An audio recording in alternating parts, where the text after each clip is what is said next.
no way to win. Nails in the coffin. Hey everybody, it's me, your friendly neighborhood Uncle Pete, and this is my series, Nails in a Coffin, where we learn that with great kills, there must also come great nails. Welcome back to my channel, or welcome to my channel.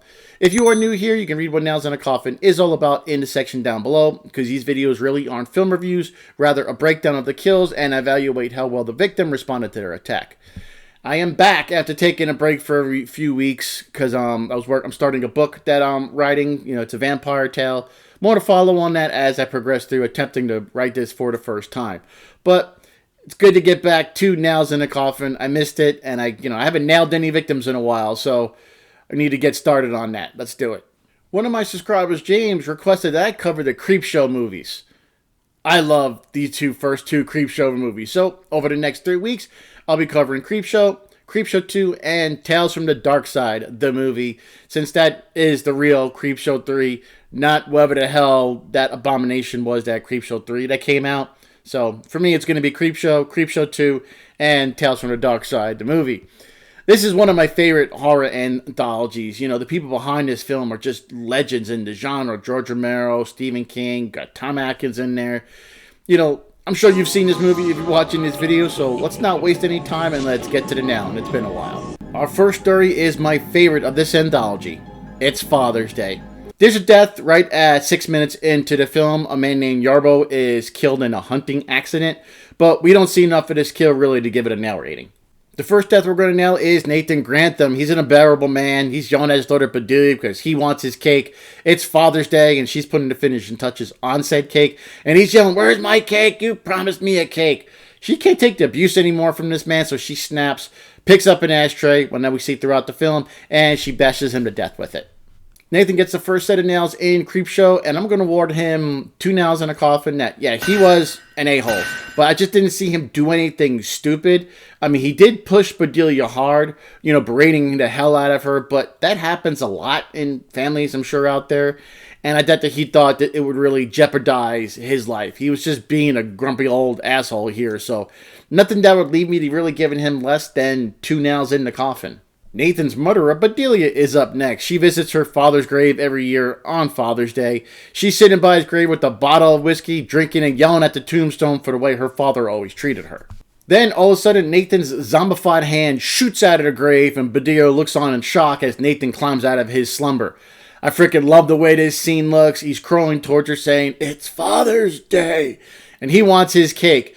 She shrinks back screaming, and he climbs on top of her and strangles her to death. Bedelia didn't really do anything here, so I'm only going to give her 1 nail in the coffin. She never even tried to get to her feet once zombie Nathan slowly climbed out of the grave.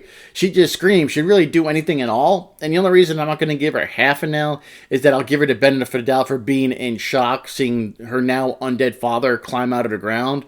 But she never really did. She didn't really even scream that much, get up and try and run. So the best I can really give her is 1 nail in the coffin. Next, we got Dancing King Hank, and this is just a wonderful part of the movies. He's having so much fun. Since Aunt Bedelia hasn't made it to the house yet, Hank goes looking for her, and he finds her car outside. He then goes to the cemetery to see if she's there. He finds her bottle of whiskey on the ground, and when he goes to take a swig from it, the heel of his boot was too close to the edge of Nathan's open grave, and he falls back into it. While he's laying there, he's kind of chuckling to himself, thinking it is kind of funny. Then the tombstone over his head shifts a little bit. Now he's about to pull himself up. He grabs onto something. It happens to be Bedelia's dead arm. The tombstone is still shifting, and Hank then sees zombie Nathan standing over the grave. He looks up at the tombstone. It's getting closer and closer to the edge for tipping over, and then it falls on his head, crushing it. Hank dances his way to receiving 1 nail in the coffin. Once he saw the large tombstone over his head shift, he never tried to get up and get out of the way. That would be the first thing I would have freaking done. Plus, when he saw Bedelia's corpse, he didn't really have much of a reaction. I would expect a holy shit, and then he saw zombie Nathan, so I assumed there would be some shock, but he never moved out of the way of the danger zone, put his arms up, anything. I mean, if he at least tried something, he could have earned more nails, but yeah, this is just pretty simple here. He's only going to get 1 nail in the coffin. One more on-screen death in Father's Day. Sylvia, she was searching for Hank, and she stops by the kitchen to ask Miss Danvers about dinner. She knows there's a trail of muddy footprints leading out of the room, and she decides to follow them. The kitchen is dark, but there's food cooking on the stove. While she's next to the door, she finds the lifeless body of Mrs. Danvers propped up behind it. She recoils in fear and flees right into the arms of Nathan, who twists her head around 180 degrees. Sylvia earned herself 1.5 nails on the coffin. Now, her reaction to finding Mrs. Danvers was appropriate.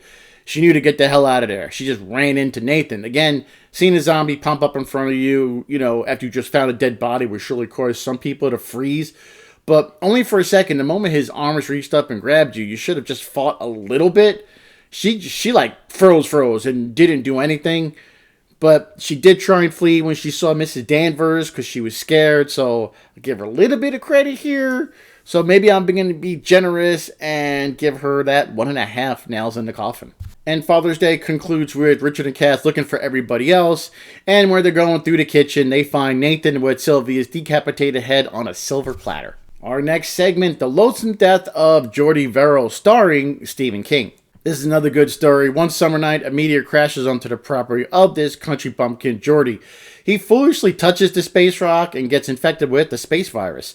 Over the course of the night, a green moss-like substance starts growing over anything he touches. He contemplates calling a doctor, but then imagines a doctor saying they're going to have to amputate his fingers. So the growth of this substance is getting worse and worse, and he does his best thing that he can think of and get drunk. The itching from all the green stuff is getting too bad for him, and Jordy wants to jump in the bathtub.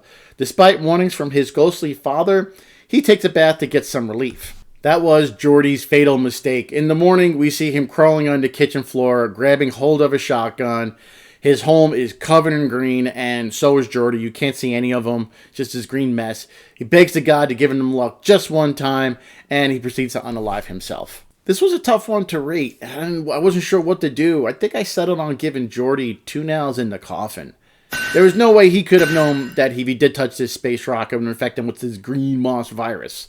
I personally would have touched it, since I imagine it would still be hot as shit right now.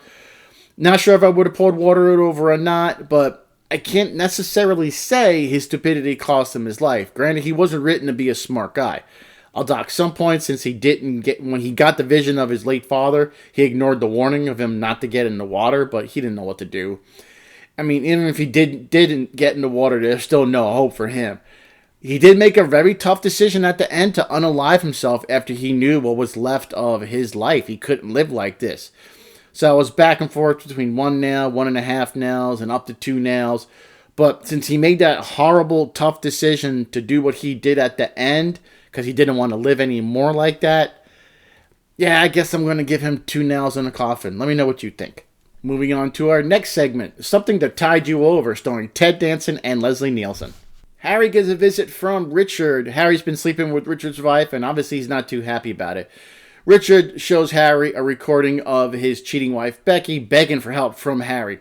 Richard tells Harry if he doesn't do what he says, something very bad will happen to Becky, and of course if something happens to Richard, Becky will surely die. Harry's forced to go to the beach with Richard. When they get to Richard's private beach, he shows Harry a large hole dug in the sand. Thinking Becky's in there, Harry runs to this large hole while Richard retrieves a gun from his leg holster. The hole is empty, and Richard tells Harry to get in the hole on his knees and bury himself up to his neck in the sand. If not, he'll shoot him and Becky will definitely die. Harry starts to pull the sand in and buries himself all the way up to his neck. Richard shows him a live video feed of Becky in the same situation as Harry is in just down the beach. He forces Harry to watch Becky suffer as the tide rolls in on both of them. He says, "You have a chance to survive if you can hold your breath a very long time." Richard then leaves Harry and Becky to die. At this point, there's nothing Harry can do. As he looks in the camera, he tells Richard, who's home right now, that he's going to get him. Richard tells him, yeah, just hold your breath. Then we see Harry's head is aglow under the water. I'm going to give Harry 1 nail in the coffin. I hate to do it, but it bothers me how easily Harry just did what Richard wanted him to do. Even letting him in his apartment in the first place, I think, was a mistake. I would have tried anything other than burying myself up to the head in the sand with the tide coming in so I can die in a horrific way. I'd rather you just shoot me. I'm not going to believe anything you tell me, no matter what you're saying. I would at least try to throw some sand in Richard's face and get out a hole and tackle the guy. Maybe I just get my head blown off. I don't know, but that would probably be better than drowning in that manner. I mean, yeah, granted, he didn't know what to do with Becky. There were so many opportunities here. I wasn't sure what Harry could do, should do. But all in all, I just think he made a lot of foolish decisions, and the best I can give him is one nail in the coffin. What would you give good old Harry? We're going to wrap up this segment with Richard's death. He's in the shower and hears something from his living room, unaware of who his uninvited guests are. He gets out of the shower and gets his gun and goes to the bathroom doors. He throws them open to see the wet zombies of Harry and Becky. He shoots the ghouls, but obviously it's not going to have any effect on them. He runs from them and then locks himself in the bathroom. But then he turns around and he's right behind him. They capture him. Next, we see him with his head buried up in the sand as the tide is coming back in. Definitely going to count Richard dying here if we don't necessarily see him die. But I'm going to give him one nail in the coffin. Harry and Becky came back from the dead to get revenge on him because of the horrific way he chose to kill the duo. His actions were 100% responsible for his predicament. I get that he was pissed about his wife cheating. But I'll also say that Becky probably wasn't in a good relationship with Richard. It didn't seem like he was the stable, best guy in the world. I mean, it's easy to fathom that he was just an a-hole to her. So, yeah, I don't like his character. I mean, yeah, his decisions is what directly led him to dying in this manner. So the best I can do is give him one nail in the coffin. Our next segment is another fan favorite. It's time for The Crate, starring the always lovely Adrienne Barbeau. Our first death in the crate occurs when Dexter and Mike are investigating a large crate that was found under a staircase in the university's basement. It's chain locked and nailed shut, and these two decide to open it. They crack it open, and Mike thinks he hears something coming from inside the crate. He and Dexter take a peek inside and they see a glowing pair of eyes. Mike sticks his hand in and he gets attacked. Crate falls over. The lid of the crate opens up and Fluffy was in there. He pulls Mike up and kills him. I'm going to give Mike one nail in the coffin. They had the crate cracked open and looked inside to see a pair of eyes that didn't look human. So why in the hell would you put your arm in there? After he did that, the crate tipped over. He never got up and tried to get the hell away from that damn thing. I just think he made it too easy for himself to get killed. It was a pretty bonehead move, so he's only going to get one nail in the coffin. After seeing Mike get killed, Dexter runs out of the room and finds Charlie, someone who works at the university. He tries to articulate to Charlie what he just witnessed, but he's pretty much incoherent right now. Meanwhile, Fluffy is moving the crate back under the stairs. When Charlie goes to investigate, he sees the blood trail leading back under the stairs. He sees a bloody, chewed-up boot, and he decides to take a closer look. Fluffy jumps out from the darkness, gets Charlie knocked against the wall. Charlie picks up a wrench to hit the creature, but it's too late, and Fluffy kills him. I'm also going to give Charlie one nail in the coffin. This was a case of curiosity that killed the cat. He sees the state that Dexter is in. He sees all this blood. He finds a chewed-up boot with blood all over it. Yet he still wants to take a closer look instead of calling the cops and getting help. He didn't have to die here. His death was 100% avoidable. He did pick up a wrench to try and hit Fluffy, but that wasn't enough here. I just don't understand why they never got the hell out of there. Seeing all that blood, but I want to look at it. I don't get it. That's why I'm only going to give him one nail in the coffin. Our final death in this segment is a good one. In a panic, Dexter rushes to Henry's house after Billy leaves for the evening. He recounts everything that's happened since discovering this crate, desperately insisting that the monster must be dealt with. Harry sees this as an opportunity to rid himself of his wife, and he appears to actually believe Dexter's story. He drugs Dexter with some sleeping pills and puts a plan into motion to get his wife Billy to where the crate is. When Billy arrives, Henry lures her under the basement steps with his little ploy. He tries to awaken the creature, and in the process, he actually assaults Billy. She starts to rage at him for dragging her out there in the middle of the night and assaulting her. Then she gets a surprise when Fluffy awakens and kills her. The final set of nails for the crate go to Billy, and I'm going to give her 2 nails in a coffin. From what I saw, she didn't make any foolish decisions. Sure, she was an obnoxious bitch, but not on the level where I think she actually needed to die. She thought she was helping a young co-ed that was assaulted by Dexter. That was all part of his plan. But she was probably drunk as well, and I can't say she did anything stupid. The worst thing we see her do is say that Harry was no good in bed. I imagine hearing that was upsetting. I'm just guessing. I wouldn't know. But I do feel like 2 nails in a coffin is fair for Miss Barbeau, since she was pretty much just she was an unfortunate victim of circumstance. I really see her do anything that stupid. We're going to end this episode of Nails in a Coffin with the final segment of Creepshow. They're creeping on you.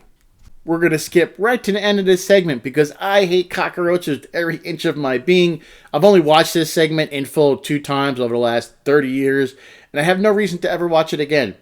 Upson Pratt is a ruthless, cruel business mogul who's got like germophobia, which has him living in like hermetically sealed penthouse apartment. His apartment becomes overrun by cockroaches. He locks himself in one of the rooms to get away from them, but they're everywhere.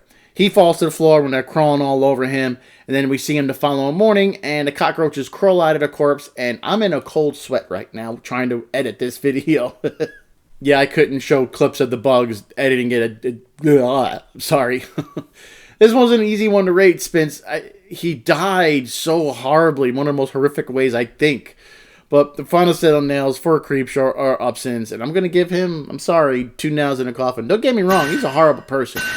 But that's not what I'm rating here. He did try and get away from the cockroaches, but there was no explanation from where all they were coming from. It was supernatural, I guess, since his apartment was in a sealed environment, and there's just thousands and thousands of them all over the place.